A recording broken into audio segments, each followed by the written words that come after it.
আজকে জুলাই আগস্টের পরে রক্তক্ষয়ী উত্থানের পরে এই নতুন বাংলাদেশে আমরা অবাধ নিরপেক্ষ সুস্থ নির্বাচন আমরা চাই।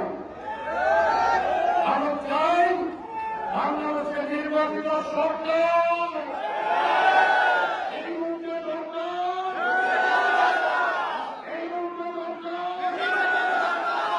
আমরা বাংলাদেশে অবাধ নিরপেক্ষ সুস্থ নির্বাচন চাই এবং সেই নির্বাচনের মধ্য দিয়ে বাংলাদেশে নির্বাচিত সরকার, জনগণের সরকার, গণতান্ত্রিক সরকার আমরা প্রতিষ্ঠিত করতে চাই।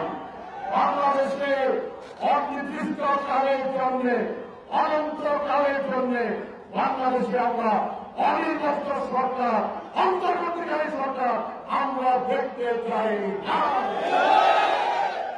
আমরা দাবি করে অন্তর্বর্তী সরকারের প্রধান ডক্টর মোহাম্মদ ইউনূসের কাছে আমাদের দাবি, আমাদের বক্তব্য, আমাদের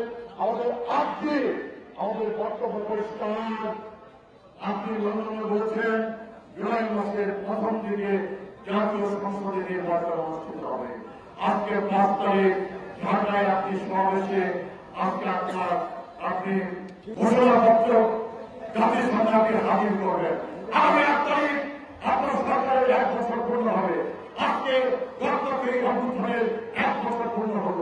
আমরা আশা করি আজকে এই 5 তারিখ মানিক মিয়া এভিনিউতে জাতির সামনে যে ঘোষণাপত্র আপনি উত্থাপন করবেন, সেই ঘোষণাপত্র উত্থাপন করতে গিয়ে আপনি দয়া করে বাংলাদেশের মানুষের দাবিকে বিবেচনায় নিয়ে আপনি আগামী ফেব্রুয়ারি মাসের মধ্যে, ফেব্রুয়ারির শুরুতে রোজার আগে জাতীয় সংসদ নির্বাচন অনুষ্ঠানের মধ্যে আপনি সুনির্দিষ্ট কর্মসূচি, সুনির্দিষ্ট সময়সূচি, সুনির্দিষ্ট রূপরেখা আপনি ঘোষণা করবেন।